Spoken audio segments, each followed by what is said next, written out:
فصلى الله تعالى عليه وعلى آله وأصحابه وبارك وسلم تسليما كثيرا كثيرا. أما بعد فيا معشر المسلمين،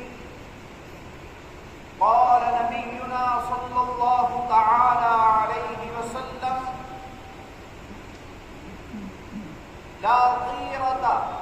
ولا هامة ولا صفا،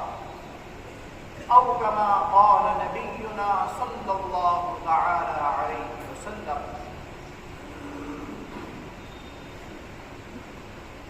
برادران اسلام، اگست کا مہینہ ختم ہو گیا اور یہ ستمبر کا مہینہ آج شروع ہو گیا. یہ اگست اور ستمبر کے مہینے ایسے ہوتے ہیں کہ جن میں برسات کی بھبکتی ہوئی گرمی شدت کے ساتھ ہوتی ہے. موسم کا مزاج بدلتا رہتا ہے. اسی وجہ سے عام طور پر ان 2-3 مہینوں میں وبائی امراض کی بھی کثرت ہوتی ہے. آپ حضرات آج کل گھر گھر دیکھ رہے ہیں کہ وبائی امراض، بخار، نزلے، زکام، یہ بیماریاں پھیلی ہوئی ہیں. لیکن ایک مسلمان اگر سچا مسلمان ہوتا ہے، اس کا عقیدہ مضبوط ہوتا ہے اور اللہ پر اس کو توکل و بھروسہ ہوتا ہے، تو وہ ہر بیماری، ہر پریشانی اور ہر تکلیف کو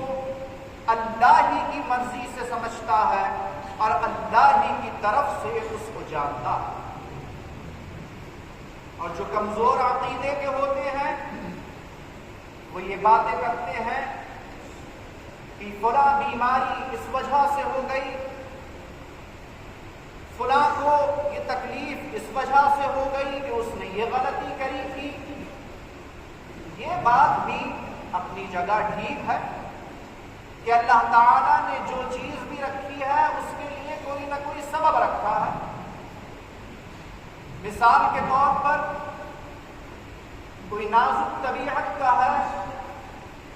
تو اسلام بھی یہ کہتا ہے اور طب یعنی میڈیکل سائنس بھی یہ کہتی ہے کہ وہ اپنے مزاج کی زیادہ حفاظت کرے. اس میں کوئی حرج نہیں. زیادہ ٹھنڈے گرم کا پرہیز رکھے کیونکہ وہ مزاج کے اعتبار سے نازک ہے. لہذا اگر وہ اسبابی اعتبار سے چیزوں کا خیال نہیں رکھے گا تو امکان ہے، ہو سکتا ہے کہ وہ دوسرے لوگوں کے مقابلے جلدی بیماری کی گرفت میں آ جائے. اسلام یہ مانتا ہے اور یہ بھی کہتا ہے کہ جو طبیب حاذق ہو یعنی ماہر ڈاکٹر ہو، وہ آپ کو جن چیزوں سے بچنے کی نصیحت کرے آپ اس سے بچیں، اور جو کام کرنے کے لیے کہے ان کاموں کو کریں تاکہ آپ حتی الامکان بیماریوں سے محفوظ رہیں. تو یہ بات یہاں تک تو ٹھیک ہے کہ اسباب کا اور ذریعوں کا اور حالات کا خیال رکھنا چاہیے. انسان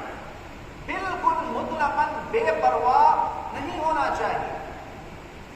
لیکن دوسری طرف اگر کوئی مسلمان ایسا ہے کہ وہ سب کچھ 100% اپنی احتیاط کو ہی سمجھتا ہے کہ اگر میں یہ احتیاط کر لوں گا اور ان چیزوں سے بچ جاؤں گا تو پھر میں 100% فلاں بیماریوں سے محفوظ ہو جاؤں گا، تو یہاں پر جو ہے وہ بات بدل گئی. یہاں پر اس کو اللہ کی ذات کے اوپر سے بھروسہ ٹوٹ گیا یا کم ہو گیا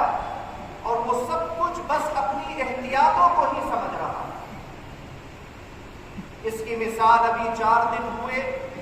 دنیا نے دیکھا کہ کرونا وائرس جیسی مہلک بیماری پھیلی اور بہت سارے وہ لوگ کہ جنہوں نے بڑی احتیاط کی، ملنا جلنا ترک کر دیا، ضرورت سے زیادہ صفائی کا خیال رکھنے لگے، گھروں میں بند ہو گئے، مگر اللہ نے دکھایا کہ کرونا بیماری نے ان کو پکڑ لیا اور نہیں جانے اس میں کہ کتنے لوگ دنیا سے چلے گئے۔ اور اللہ تعالیٰ نے یہ مثال بھی دکھائی کہ بہت سے ایسے خدا کے بندے تھے کہ اس تکلیف کے دور میں پرواہ نہیں کر رہے تھے یا تھوڑی بہت کر رہے تھے، لیکن کوئی بیمار ہوتا تو اس کی خبرگیری کو اور اس کی ضرورت کے پورا کرنے کو پہنچ جاتے، جگہ جگہ مارے مارے بیماروں کی خدمت میں پھر رہے تھے، بیماروں سے حال چال معلوم کر رہے تھے، ان کے کام کر رہے تھے، مگر اللہ تعالیٰ نے یہ بھی دکھایا کہ ان کو باوجود ان سب کے بیماری نے نہیں یہ اپنی گرفت میں لیا اور وہ بالکل صحیح سالم رہے اور بیماری گزر۔ تو کہنے کا مقصد یہاں پر یہ ہے کہ احتیاط اور پرہیز اپنی جگہ لازم اور ضروری بے شک، لیکن سب کچھ احتیاط اور پرہیز کو ہی سمجھ لینا نہیں چاہیے، بلکہ ہمیشہ یہ سوچتے رہنا چاہیے کہ سب سے بڑی ذات اللہ تعالیٰ کی ہے، اللہ تعالیٰ کے حکم کے بغیر ایک پتا بھی نہیں ہل سکتا، اگر وہ چاہے گا تو بیماری سے بیماری لگ سکتی ہے، کوئی دوسرے انسان کی بیماری ہمیں بیمار کرنے کا سبب بن سکتی ہے، مگر ایسا ہی ہو یہ ضروری نہیں، اگر اللہ چاہے گا تو ایسا ہو سکتا ہے۔ تو کہہ یہ رہا تھا یہ عام طور پر جو مہینے ہوتے ہیں یہ وبائی امراض کے ہوتے ہیں، بخار پھیلے ہوتے ہیں، نزلے زکام ہوتے ہیں، اور بہت سے لوگ بیماریوں سے یا بیماروں سے بچنے کی کوشش بھی کرتے ہیں، صحیح بھی ہے، لیکن وہ لوگ کہ جو حد سے زیادہ پرہیز کرتے ہیں اور احتیاط کرتے ہیں اور حد سے زیادہ نیک شگونی اور بدشگونی کی طرف توجہ رکھتے ہیں کہ ایسا ہوگا تو یہ ہو جائے گا اور ایسا ہوگا تو یہ ہو جائے گا، ایسے لوگوں کے متعلق نبی کے کریم صلی اللہ علیہ وسلم نے مختلف حدیثوں کے اندر نصیحتیں فرمائی۔ عرب کے اندر حضور کی بعثت سے پہلے، حضور کے دنیا میں تشریف لانے سے پہلے جو دور تھا وہ جاہلیت کا دور کہلاتا تھا، اور اس زمانے کے اندر ان لوگوں کے ذہنوں میں عجیب عجیب باتیں بیٹھی ہوئی تھی، عجیب عجیب ان لوگوں کے عقیدے تھے۔ مثال کے طور پر اگر وہ کہیں جانے کا سفر کا ارادہ رکھتے یا کوئی اچھا کام شروع کرنے کا ارادہ رکھتے تو ایک پرندے کو ہاتھ میں پکڑ کر اس کو اڑا دیتے اور یہ دیکھتے تھے کہ یہ پرندہ سیدھی طرف کو اڑ رہا ہے یا الٹی طرف اڑ رہا ہے۔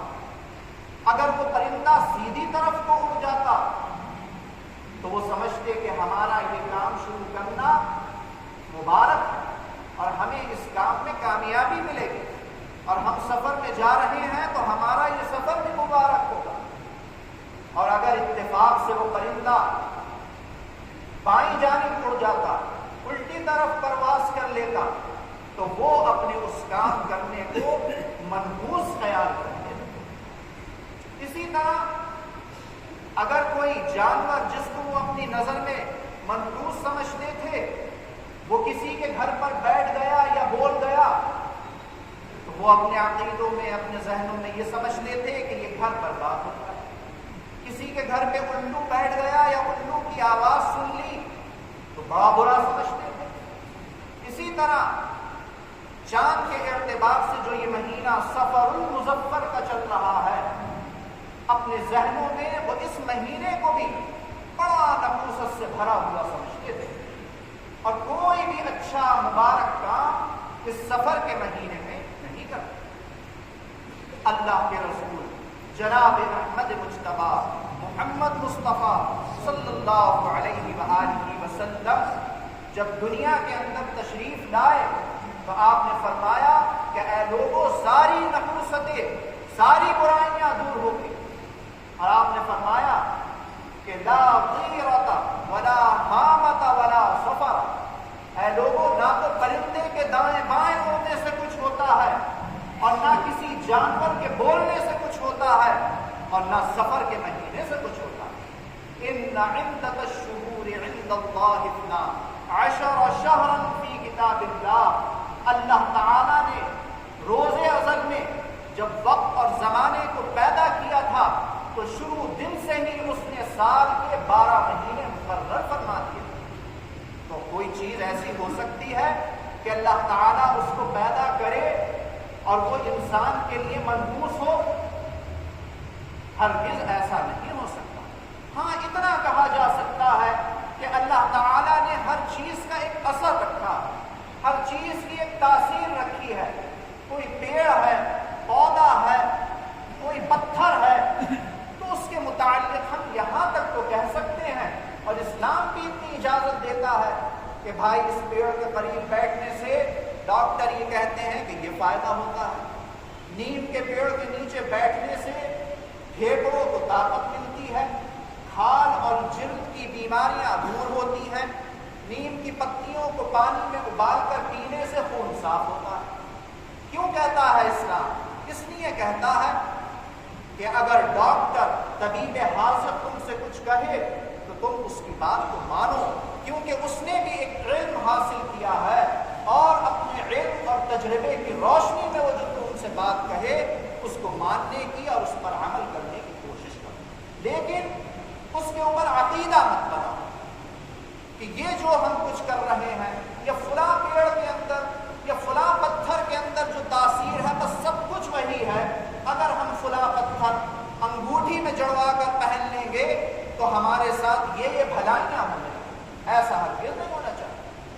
اللہ فرماتا ہے کہ اگر عقیدہ رکھو، مکمل بھروسہ رکھو تو بس میری ذات کے اوپر رکھو، اس کے علاوہ کسی طرح۔ ہم نے ہر چیز کی تاثیر پیدا کی ہے، اور وہ چیز اپنی تاثیر بھی جبھی دکھاتی ہے کہ جب ہمارا حکم ہوتا ہے، ہمارے حکم کے بغیر ایک پتا بھی ہلنے والا نہیں ہوتا۔ ایک حدیث پاک کے اندر نبی کریم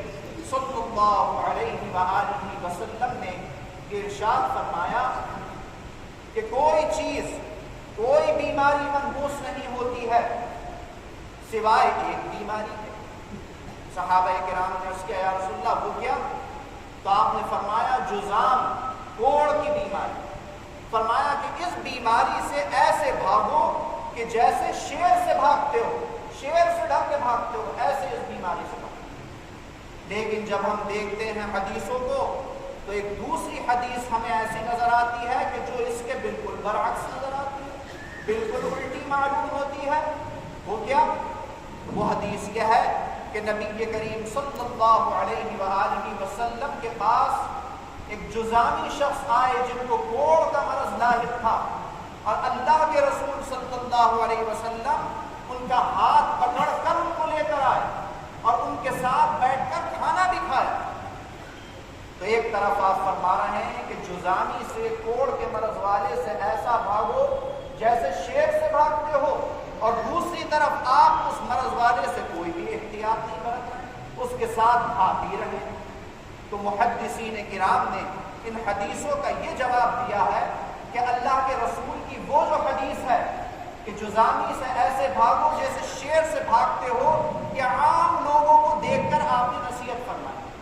یعنی عام لوگوں کا یہ مزاج ہوتا ہے کہ اگر کوئی ایسا شخص آتا ہے کہ خدا نخواستہ جس کے جسم پر زخم ہوتے ہیں، خون چھلکتا ہوتا ہے، تو لوگ اس سے کراہیت کرتے ہیں، اس سے بچنے کی کوشش کرتے ہیں۔ تو اللہ کے رسول نے عام لوگوں کا مزاج دیکھتے ہوئے نصیحت فرمائی کہ اس سے بچنے کی کوشش کرو، اس لیے کہ تم دل میں اس کو برا سمجھ رہے ہو، اس مرض سے ڈر رہے ہو۔